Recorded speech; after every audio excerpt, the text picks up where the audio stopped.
Many congratulations, Her Excellency. Ladies and gentlemen, we now humbly invite Her Excellency Dr. Samia Suluhu Hassan, President of the United Republic of Tanzania, to kindly come and grace us with her words of wisdom. Please now.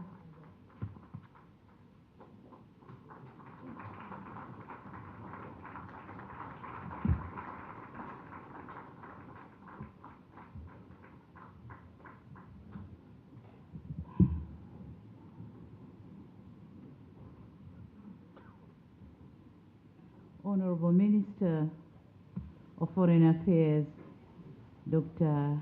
Jaishankar, Honorable Minister for Education and Skills Development, Shri Dharmendra, Honorable Minister for Education, Marumo Debi, Chancellor of the Jawaharlal Nehru University, Professor Shantishri, Vice Chancellor, senior Indian government officials here present, ministers, permanent secretaries, and other members of my delegation, faculty members, fellow alma mater and students, members of the diplomatic corps, distinguished guests, ladies and gentlemen, namaste and good morning. The world says there's no midway in falling in love with India. Be it an Indian song, Indian movie, or Indian cuisine. It is very difficult to resist an Indian charm, and I agree. I have experienced it when I came to India for the first time in 1998 to study at the Hyderabad National Institute of Development and Administration. The memories were still vivid, and I can attest further for the colorful reception I received during this visit as a president of my beloved country. Thank you very much, India. Colleagues, a few minutes ago, I came into this university as a visiting guest. Few minutes after, you have changed me as a family and conferred me with an honorary causa degree.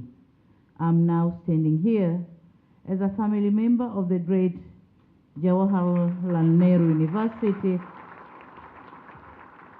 and no more as a visiting guest. Thank you very much. Thank you very much. This is what makes India irresistible.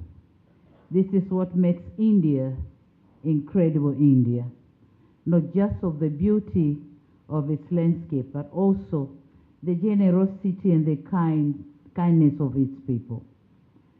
I'm humbled that my new family boasts of illustrious members, including the current Minister for External Affairs, Honorable Dr. Jaishankar, and the current Finance Minister, the Honorable Nirmal Sitaraman, who both graduated here.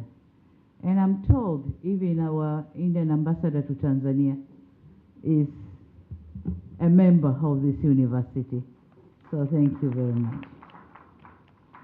Mr. Chancellor, Right Honorable ladies and gentlemen, my heart is brimming with gratitude and my soul is humbled by the profound recognition bestowed upon me by this great university. Receiving an honorary doctorate is an extraordinary privilege that I accept with great pride and humility. I extend my heartfelt appreciation to Jawaharlal Nehru University for deeming me worthy of honoris causa.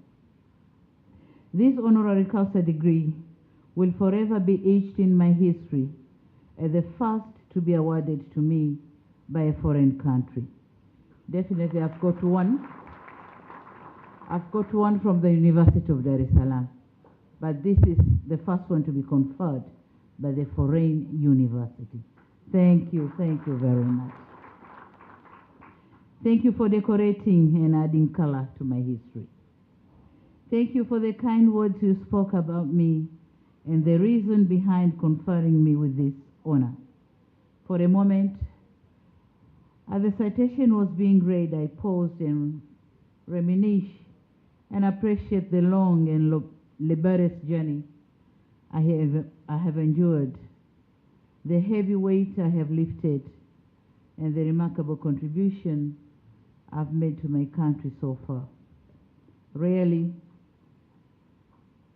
I do get time to breathe, unwind, and appreciate the journey, since life in the presidency gives one no time to think and reflect about oneself.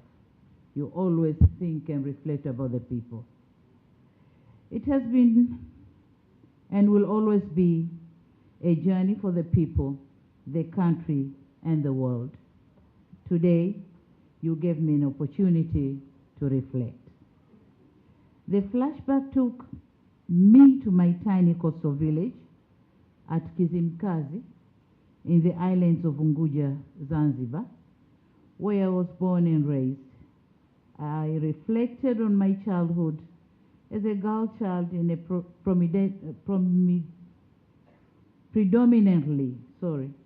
predominantly traditional African and Muslim community. A daughter born by a housewife and fathered by a teacher. Had little chance and no hope of becoming a president of Tanzania, especially given my educational journey where I studied higher education while working. Never had I dreamed of having a prefix before my name, but today I have it. Let alone dreamt of this prefix coming from a prestigious university which is miles away from home. I become, certainly, not because I'm extraordinary, not because I'm self-made, but because I'm a product of many pair of eyes and hands which saw the potential in me, nurtured and supported me.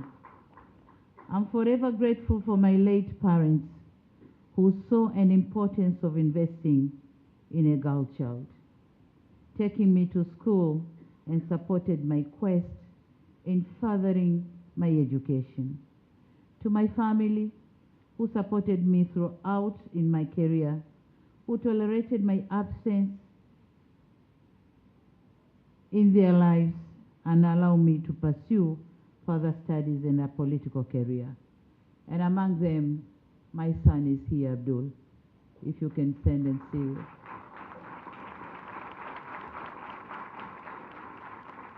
This is the third born. There is a brother and a sister on top of me. Not least to my friends, mentors, and the entire support system. To all of you, I say thank you very much. This award also goes to the leaders and members of my party, the Chama cha Mapinduzi CCM, which entrusted me with many roles and opportunities, including being the presidential running mate and later the chair of the party and the president of the United Republic of Tanzania. It also goes to Tanzanians who gave me the honor of being their president and lent me their trust and overwhelming support. But in particular, this award I dedicate it to the Tanzanian girl child who live in the remote parts of the country. I want them to know that with hard work and commitment, all glass ceilings can be torn down. I'm acutely aware that whatever I achieve as a leader of my country is partly because I'm standing on the broad shoulders of my brothers, my predecessors, who have dedicated their lives into making the institution of presidency into what I have inherited. Their legacy is woven into very fabric of this institution, and it is with profound reverence that I accept this honor also in their names. I could go on and on thanking everybody, since my success, if any, is the accumulation of many trusts, many efforts, and many supports I've received on my way up. And we in Africa believe that when the heart is full, it pours out from the mouth. So I refrain from overthinking because the list is endless. Thank you all. Mr. Chancellor, ladies and gentlemen, while I rejoice and celebrate this honor, I'm reminding myself that there is no free lunch. Much as you did not, out of respect or out of courtesy, condition me to deliver remarks upon being conferred an honorary degree, I understand that it is customary for an awardee to do so. And it may be inappropriate not to seize this opportunity to share with you my reflections on issues of mutual concern. I therefore wish to share with you my reflection on what is India to us, Tanzanian Africans. To us, Tanzanians, India is not simply a country. India is an extended family member, simply separated by a coastline, a strategic ally, a dependable partner, and a friend for all seasons. This is what we see India. India and Tanzania relations dated long before pre-independence from our colonial master, United Kingdom. The monsoon trade connected our people through the Indian Ocean. The Indian community has lived and thrived in Tanzania for decades and spanned generations. They form part of Tanzanian citizenry and contributed to our struggle for independence and national building thereafter. And so, it comes to no surprise that Indian food, which ranges between Indian rice, curries, and traditional Indian desserts, form part of our menus on our tables. Moreover, some Indian words like lucky, pesa, kalam, rang, tayar, lekin, dunia, and kismat, they are also part of our cultural heritage. On the other hand, colorful Hindu temple forms hallmark on many of our towns. With the Diwali festival, while Diwali festival is celebrated by all of us as a statement to our unity and appreciation of customs and traditions of our Hindu brothers and sisters in Tanzania. Suffice to say, we are more connected rather than disconnected. The blood ties, history, and relations are augmented by the Indian Ocean. This reflection on my delegation, this reflection is on my delegation, which include Tanzanians of Indian origin. Are you there? Tanzanians of Indian origin, Ahmed, Mohsen, and others.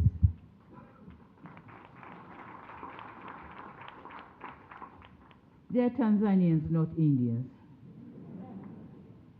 This is what I meant when I said India is our extended family. So here are two, but we have many of them. And some of them, they haven't even traveled to India. They were born in Tanzania and they die in Tanzania. So you could see the level of the connection we have between Tanzania and India. Traces of our connectedness are also evident in trade. India is our fourth largest trading partner. In the past 5 years, our bilateral trade volume has increased from $2 billion in 2017-18 to $6.5 billion in last June of 2023. India is also top 5 investment source for Tanzania, with 631 investment projects worth $3.7 billion. These are not words. These are numbers.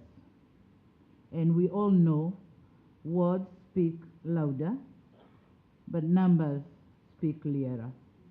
So this is the clear picture of our relation.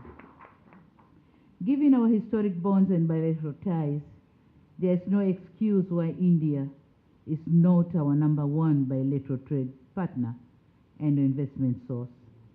This is an issue that preoccupied my discussion with Her Excellency President Draupadi Murmu and Right Honorable Prime Minister Modi.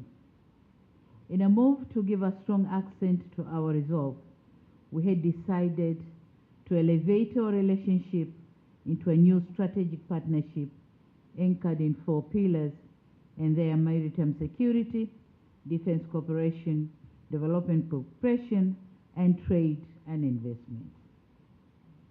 I'd like to thank the President of India, Her Excellency Draupadi Murmu, for her invitation, and the Prime Minister, the Right Honorable Narendra Modi, for engaging with me and my delegation through the details of our cooperation.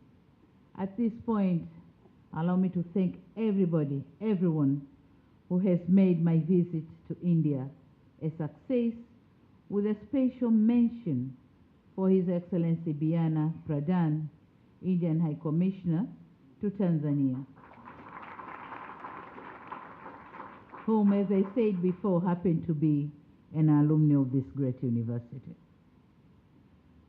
Mr. Chancellor, ladies and gentlemen, beyond familyhood and trade partnership, India is our strategic ally. India is now a powerful house. It possesses needed soft and hard powers enough to shape the outcomes, influence change, and able to raise a voice to be heard in the lobbying corridors and rooms where world decisions are made and our fate as developing country is decided. We in the developing world immensely appreciate the leadership and contribution that India is making in preserving and restoring sense, value, and humanity to our increasing plurilateral, manipulative, and materialistic world. India is our formidable member, in the non-aligned movement, the Commonwealth, and Group 77 in the United Nations, continues to be our voice and mouthpiece in avenues where we don't have seat. We trust India's leadership, not because of its sheer size and economy, but because of its historic contribution and moral standing. India has remained truthful and loyal to the cause of the global South and the developing countries in general. We appreciate the fact that you have continued to uphold the importance of multilateralism and valuing society over market. That means they value people over profit. The role that builds hope for a better future. We in Africa are delighted with India's ascendancy to a position of global influence. We are comfortable because we are confident that India will never forget Africa. Signals and actions by India justify our confidence. India has advocated for the admission of the AU as a permanent member to the prestigious club of G20. This is a just gesture. And as a first African president visiting India, and on behalf, we congratulate, on behalf of my heads of state-owned government from Africa, we congratulate and commend India for successful completion of the G20 summit and be able to advocate for Africa to be a full member. Thank you so much. Tracing back, India played an important role in the decolonization of Africa. India provided material support for the armed liberation struggle of Southern Africa. India is now our important ODA partner. India has formalized our engagement through India-Africa summits and by opening first overseas campus of the world-renowned Indian Institute of Technologies in Zanzibar. It has demonstrated desire to export success in skills and development and technologies to Africa. India cares about peace and stability in Africa, as it is the largest troop contributing country in the United Nations peacekeeping operations, most of which are in Africa. We in Africa can say here today, without fear of contradiction, that even when India reaches a pinnacle of global power, as it is bound to at some point, it will still retain the noble cause of global South in her heart.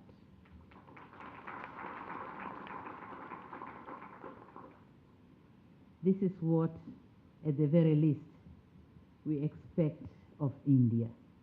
That India, whenever it goes, whatever point of achievement reaches, it will still have Africa and the global South in her heart.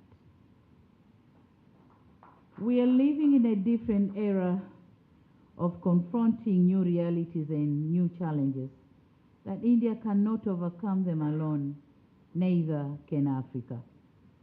Having united our efforts can increase our strength to face them and leverage our power to tackle them. Our partnership has helped us before to fight against piracy in the Indian Ocean, to help regulate and conserve our shared marine resources through the Indian Ocean Tuna Commission. We also stood up against unfair trade propositions in the WTO and pushed for the reforms in the United Nations and its Security Council. On another stride, the COVID-19 pandemic exposed us to the realities of inequality. Globalization did not deliver on its promise. The champions of globalization were the first ones to close their borders. The market did not work fairly for the developing world. When it comes to vaccine and PPTs, and the narratives of leave no one behind and global public good became nothing but empty rhetoric. True colors came out and masks of the big powers fell off. India, fortunately, did put humanity first did put the humanity first by supplying millions of doses of vaccines to about 100 developing countries. This was admirable, but we need to do more together to prepare for the inevitable future pandemics. They need to invest in global health security to prepare our countries for future pandemics is imminent. Having vibrant pharmaceutical industry and advancement in research and development, I'm convinced that India is better placed to take leadership on this important crusade. We must work together to win the next test. Ladies and gentlemen, another area of convergence for Indo-Africa partnership is our noble fight for a just green energy transition. Much as we are positive about green energy transition, we are of the opinion that the time frame and the course switching towards a greener path should, should observe the principle of common but differentiated responsibilities. By saying so, we are not rebelling, but we are simply calling for justice. A just greener transition. Certainly, this is not too much to ask to the world. But India, being the world's fifth largest producer of solar power and the world's second cheapest solar power, it stands a chance to impact Africa positively in terms of green transition.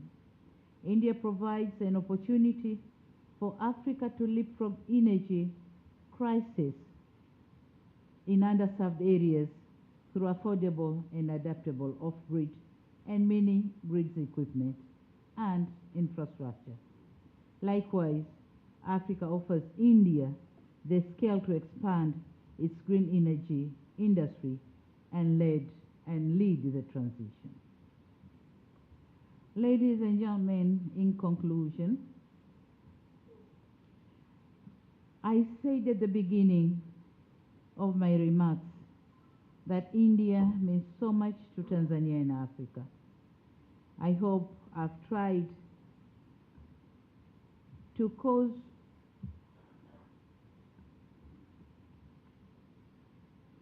in the course of my delivery to shed light on what India means to us as extended family, a strategic ally, and a reliable partner. Our geographical proximity, cultural affinity, and demographic similarity give logic to a cheaper Indo-Africa economic and political cooperation and partnership. Our destiny is intertwined. Africa cannot purport to penetrate to the center of the world's economy without India. On the other side, India's leadership of the Global South in the pursuit of fair global order cannot be attained if Africa is in the periphery. This is to say, Africa and India are almost and always tied at the hip when it comes to unlocking the global challenges to our growth and development. In our struggle against colonialism and our cry on fairness in the global financial architecture, the principal world economic order, India has always been a shoulder for Africa to lean on. Next year, we are commemorating the 5th anniversary of the Declaration for the New International Economic Order, of which India was the main proponent. We must admit there was over-optimism in terms of the timeline and scale in attaining the new international economic order, and that resulted in disappointment. However, the new realities and lessons learned must compel us to forge for Indo-Africa cooperation to push for a more fairer world. Together, we can be a formidable voice and a force to be reckoned with. In closing, I extend my deepest gratitude once again to this esteemed institution for the privilege of receiving this honorary doctorate. Thank you very much. I accept it not as a culmination of my efforts, but as a reaffirmation of the boundless potential that hard work, dedication, and selflessness holds for us all. Let us move forward with a renewed commitment to harness the transformative power of cooperation, and in doing so, let us forge a future that is marked by unity, understanding, and the steadfast dedication to the betterment of the humanity. This honor comes with responsibilities and expectations. It is a call to action a call to leverage the privilege that it confers to the betterment of our world. It is a call to use our knowledge, our skills, and our resources to effective positive change, to advocate for those whose voices have been marginalized, and to champion causes that resonate with the values we hold dear. As I stand here today, I'm mindful of the profound interconnectedness of all human beings. We are bound by a common purpose, a shared destiny, and a collective responsibility to leave this world better than we found it. Together, we have the capacity